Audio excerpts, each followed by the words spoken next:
Welcome to this week's edition of Appleseed Legacy.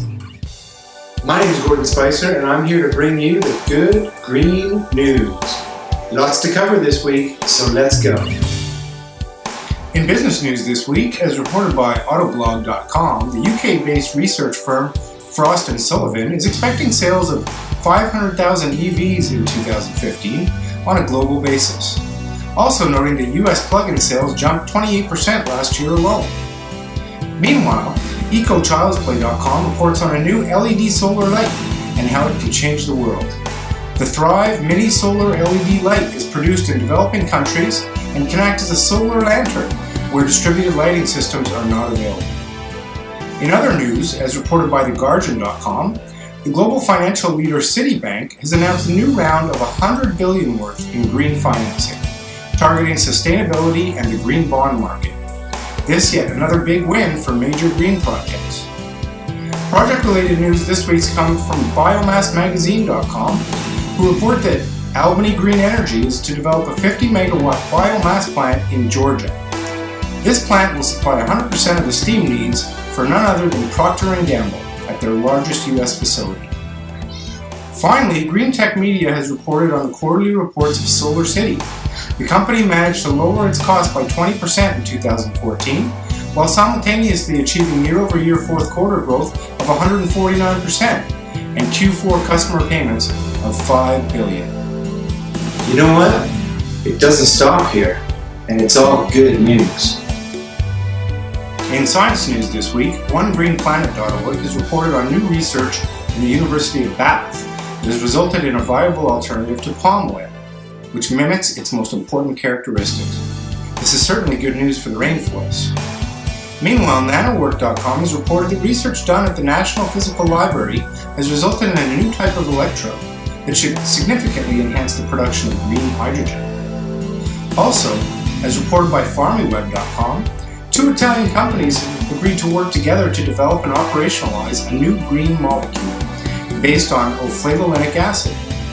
This molecule will be designed to be far more sustainable and low footprint for operations in the chemical industry. In other news, airports in the US are now beginning to pen their green space for beekeepers and their bees, as noted by the NewYorkTimes.com. This as evidenced by Chicago O'Hare Airport and the largest apiary project to be found globally. Finally, giving more credibility to the science and power of ocean-based wind farms and their transmission systems, TheGuardian.com reported this week on the new Dogger Bank wind farm investment 80 miles off the Yorkshire coast in the UK. Between 6 to 8 billion pounds will be spent on this single project, expected to generate enough energy to power 2 million homes, covering 2.5% of the entire UK electricity portfolio. With news like this, we are going to win the game. Check out our mission at AppleseedLegacy.com. Jump into our newsreaders too, updated daily. Check us out.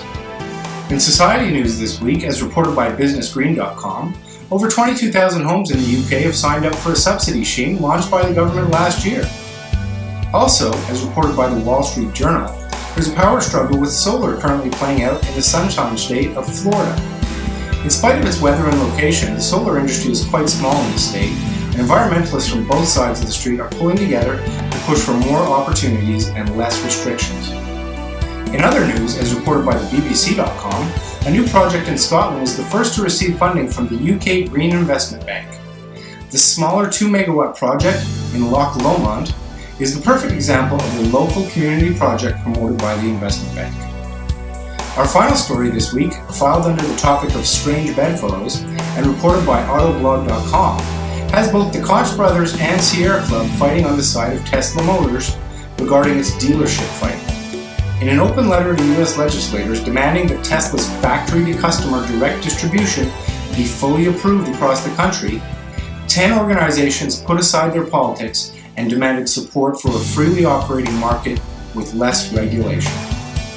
In tech news this week, Engadget.com reports on a variety of stories in their Week in Green update, including the major story regarding Apple's audacious goal for the launch of an electric car of their own by 2020.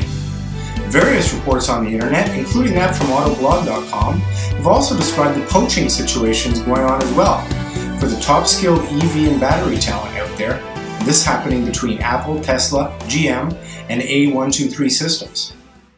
Further news from greentechmedia.com has arrived related to the launch of Emergy's new vanadium flow battery, which hopes to be a direct competitor to lithium-based systems, but at half the cost. This high-performance energy storage solution is an industrial-scale solution, though earlier versions are available in smaller formats. More outstanding news from Portland, Oregon this week, as reported by Inhabitat.com. The city has begun a state-of-the-art system that captured energy from residential and industrial tap and toilet water, running through standard city pipelines. Under the category of "Why didn't anyone think of this before?", a turbine is placed in the standard 4 to 6 foot pipelines and essentially captures energy for free from the daily flows, which of course are substantial in any major city. Thanks for joining us this week and every week. At Appleseed Legacy, our mission is to make significant surgical changes to the environment through business, science, society, and technology. We've been in business for a few years now, and with our staff and an army of volunteers, we are going to get there. Join us on this mission. Tell your friends, and check out our website, appleseedlegacy.com. In 2015, our mission will be expanding significantly. Why don't you hop on the bus? We are going to win this game, the good green game.